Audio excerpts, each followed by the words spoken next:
Bonjour à toutes et à tous. Bonjour Mohamed, Antoine, Anne-Laure, Gabriel et Lamine. Voilà, il me semble que c'était important de commencer par là. Je ne l'avais pas fait lors de la précédente session. Donc je vais aujourd'hui faire un petit récapitulatif rapide de ce qui a été vu la dernière fois. Donc Blender est une suite complète pour la modélisation, le rendu, l'animation, la vidéo et la post-production. Ce que vous voyez là à l'écran est le contenu du fichier de démarrage. J'y reviendrai dans des cours suivants, puisqu'on peut personnaliser le fichier de démarrage avec ce qu'on souhaite y mettre, et que ce fichier de démarrage aussi sert à retenir vos préférences utilisateurs. Donc pour rappel, Blender est un logiciel qui découpe son interface en cadres. Les cadres contiennent des fenêtres de travail et ne peuvent pas se superposer. Et les cadres sont séparés par des bordures qu'on va pouvoir déplacer par clic gauche et glisser. Voilà, comme ceci. Ou alors en faisant un clic droit, ce qui va nous permettre d'avoir un menu. Donc ça, je l'ai précisé dans le dernier cours. Alors cet écran initial de démarrage, l'écran, c'est un regroupement de différents cadres avec différentes fenêtres de travail. Cet écran, ici, nous dispose de 1, 2, 3, 4 fenêtres de travail. Alors la plus évidente, c'est la vue 3D. Je vais y revenir dans le cours d'aujourd'hui. On a tout en dessous, si je pousse ici la bordure de la vue 3D, une vue sur une timeline, qui est un outil d'animation. À droite, ici, la fenêtre des propriétés ou fenêtre des boutons. En haut à droite, la fenêtre qui nous permet d'avoir une vue schématique sur la scène, c'est l'outliner. Et cet écran dispose d'une cinquième fenêtre qui est en partie cachée et qui est très importante. C'est la fenêtre info dont on ne voit que l'entête, donc la header en Blender. Et c'est l'entête de cette fenêtre qui va servir de menu général en Blender. Donc quand vous allez vous déplacer d'un écran à un autre, supprimer ou créer des écrans, prenez garde à toujours avoir votre fenêtre info.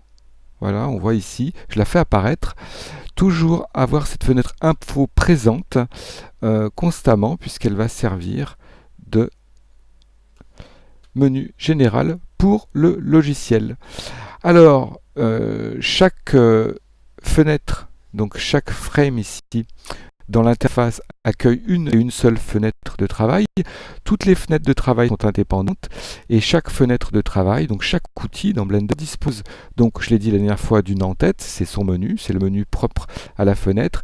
Cette entête par clic droit peut être basculée au sommet ou en bas du petit espace de travail, du cadre, et on trouve tout à gauche de l'entête une petite icône qui va permettre de changer l'outil pour le cadre. Donc ici j'ai une vue 3D, en bas j'ai une timeline, je vais simplement mettre deux vues 3D. Donc voilà. Et là on se rend compte en faisant des manipulations que les vues sont totalement indépendantes. Évidemment, le contenu des vues, lui, ne l'est pas, parce qu'on a affaire au même objet dans les deux vues, mais les vues sont bien différenciées et bien indépendantes. Alors rapidement, je vais vous passer en revue quelques vues, quelques outils, tous ceux dont Blender dispose, peut-être que vous les connaissez déjà, la vue 3D, la timeline qu'on a vue, le gestionnaire de fichiers, Graph Editor qui servira pour les outils d'animation. Je vais tous les afficher, mais vous voyez, il y a quand même une scène qui sont regroupées par catégorie.